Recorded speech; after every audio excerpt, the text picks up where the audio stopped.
ළමයෙක් ප්‍රශ්නයක් අහනවා මගෙන් කොහොමද හරියමං පිරිමියෙක් හොයාගන්නේ කියලා. ජෙනුවින් පිරිමි ළමයෙක් හොයාගන්නේ කොහොමද කියලා. දැන් මේ ළමයා මෙතන අහන්නේ මේ දාර්ශනික උත්තරයක් නෙමෙයි ශනික උත්තරයක් තමයි අහන්නේ. දාර්ශනික උත්තරයක් දෙනවා නම් මේකට පර්සනැලිටි එකක් කියන්නේ පර්සනැලිටි එකක් වර්ග කරලා මනෝවිද්‍යාව අනුව දාර්ශනික උත්තරයක් දෙන්නත් පුළුවන්. මට මෙතන අහන්නේ සාමාන්‍ය උත්තරයක්. ඉතින් මම මෙහෙම කියන්නම්. ඔන්න ඉන්නවා බෝක් පැටයක් උඩ A B C කියලා පිරිමි ළමයි 3 දෙනෙක්. අපි එහෙම හිතමුකෝ.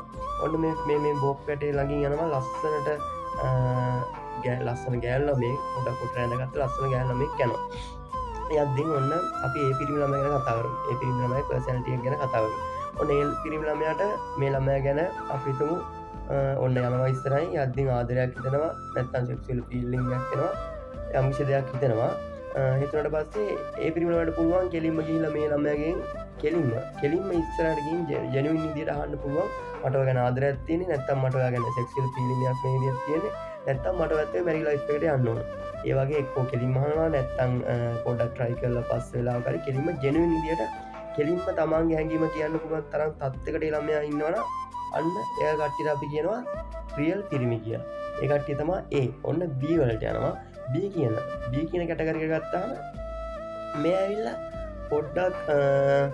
පොඩ්ඩක් නිකං අර දිහා බලනවා ඊට පස්සේ තව යාළුවොත් එක්ක මොන හරි කියනවා පස්සේ try කරන්න බලනවා පස්සේ එයාගේ යාළුවෙක් වල එයාට කියලා කතා කරන්න බලනවා තාම අර පරිණත වෙන ගමන් ඉන්නේ අන්න ඒ කට්ටියට අපි කියනවා කොල්ලෝ කියලා හරිද ඊළඟට C තමයි ගන්නම දෙයක් නැති දහල් ටික අපේ භාෂාවෙන් කියනවා මේ කට්ටියට අපි සාමාන්‍යයෙන් කියනවා අපේ කොල්ලෝ ටික නම් ලොල්ලෝ කියලා ඉතින් මේ කට්ටිය ගත්තාම අර ගෑනු ළමයට යන්න දෙන්නේ ඒ ගෑනු ළමගේ අවසරයක් නැතුව ගෑනු ළමයව අල්ලන්න කරන්න යනවා එතකොට ඒ ළමයා සමාජ අපහසුතාවයට ලක් කරනවා අනිත් කොල්ලෝ පිරිමි ළමයිත් එක්ක අර ගැන කියවනවා අන්න ඒ වගේ චරිත තමයි ලොල්ලෝ කියන්නේ මේ සාමාන්‍ය විදිහට කිව්වොත් ඔන්න ඔය විදිහට තමයි ජෙනුවින් පිරිමි සාමාන්‍ය කොල්ලා සහ ලොල්ලා කියන චරිතේ හොයාගන්න පුළුවන් ඉතින් ගෑනු ළමයිට කියන්නේ අනිවාර්යෙන් මේ පෑගක් පටන් ගන්නවා නම් පිරිමි ළමයෙක් එක පටන් ගන්න මොකද මේ ලව් කියන එක විඳවන්න තියෙන එකක් නෙමෙයි විඳින්න තියෙන එකක්.